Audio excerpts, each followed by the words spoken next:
Marriage is not for the woke generation. Marriage is an old school institution created by God with guiding principles that can only be revised by Him. And for you to think with your little wokeness that you can suddenly wake up and, write all these lengthy books. We have all these books about how marriage should work and all those things.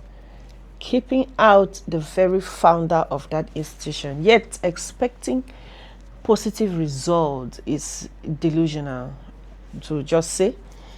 The reason why a lot of marriages are failing, a lot of homes are breaking, too many divorces, is because the very formula that was handed over to us in Genesis 26 that we ought to be using to keep the home together has been thrown away, and several kinds of objectives has been instituted by the woke people to be the reason why a man and a woman should come together.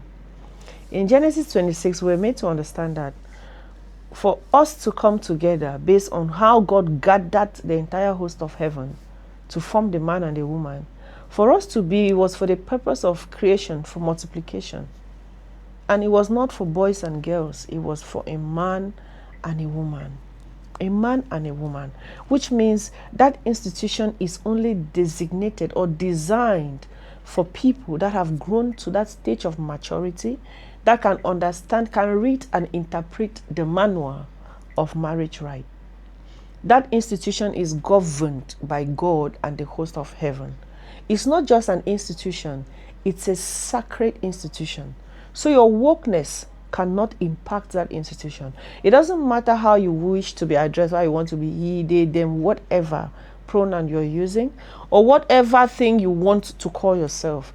It's an institution for a man and a woman. And the purpose of that institution is for procreation. So if you're coming into that union that you call marriage, and the objective is not for procreation, then there is a problem from inception. That marriage is bound to fail.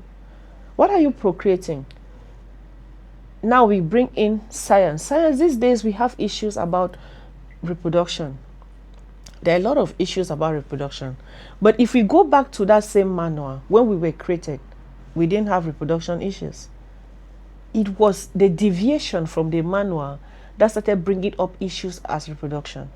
Because people will ask me the question, if marriage is just for reproduction, why are people not having children when they actually get together? That's the answer for another day. We are not having children when we actually get together because we deviated from that manual in different ways. The food we eat is poison.